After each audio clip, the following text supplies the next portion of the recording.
কথা শুনছিলি? হ্যাঁ রে, আমিও শুনলাম শুভ বলে কালকে পালা নিয়ে আসছে। হ্যাঁ, পাড়ায় নিয়ে আসছি। চল, তুই কি দেখতে গেছিলি? না, আমি যাইনি, সুযোগই পাইনি এখনো পর্যন্ত। কাজ, বাড়িতে যে কাজ। ও, আমিও যাইতে পারিনি, এই যে কালকে বাড়িতে কাজ ছিল তো। ও, চল তুইও দেখে দেখিস নাই? না, চল সেটা তো তাহলে বলতে আসলাম। দুজনে গিয়ে দেখে চল, আসি। যাই কি দেখে ও, আসি। দেখতে বলে খুব সুন্দর হয়েছে।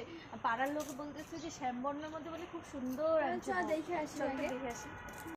পূর্ব, ওর দেখি কিরকম। বাহ কি সুন্দর তো, মেয়েটা তো খুব সুন্দর, মিষ্টি আছে। বাহ, ভালোই, শুভর তো ভালোই আছে। কে বললো খারাপ? ভালোই আছে। আমার কাছে তো ভালোই লাগে। হ্যাঁ, কি সুন্দর মেয়েটা। আচ্ছা থাকো, তুমি থাকো, দেখো। আমরা একটু যাই বাড়িতে।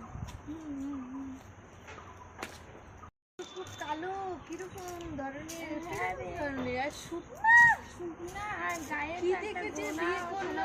দেখলাম। হ্যাঁ, সোনা গোনাও নাই, মানে বাপের বাড়িও মানে খুব অবস্থাটা ভালো না।